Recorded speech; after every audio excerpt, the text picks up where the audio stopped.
Well, certainly today is a much bigger problem. It's hard for us, I'm a climate scientist, to understand misinformation, disinformation, because, we've been saying, for instance, this year, 2023, we had the warmest year in 125,000 years. You have to go back to the last interglacial period.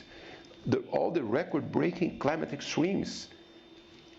We are saying that for decades now, more and more. So it's hard to believe why misinformation, disinformation, because the science is showing the risk of climate change. So we have to understand the way, not to communicate, because science is communicating, but why some people still do not believe in that. Mm-hmm. I was saying, really we have to become much more effective in responsible advocacy in anything related to science. For instance, for us sometimes it's difficult to understand. I will give you one example from my country, Brazil. Brazil was among the 3 countries with the highest vaccination rate in the world. Historically, more than US. And then we had a president, former president, a populist president, against science, against vaccination, etc., etc. And then all of a sudden... We might say his name, Jair Bolsonaro. Bolsonaro.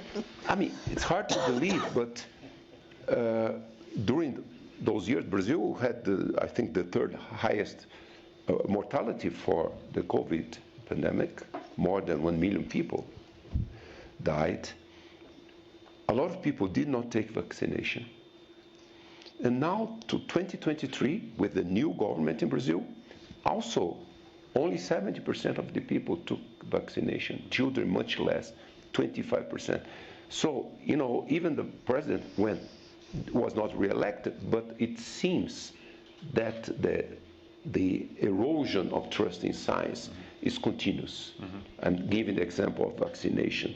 Why is populism increasing in the world in the last 20 years? I don't understand.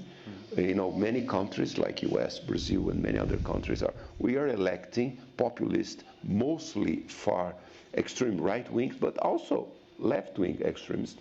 And they are all anti-science. Why? In the democracies, we are electing anti-science presidents and politicians. I don't quite understand. You're puzzled by that question.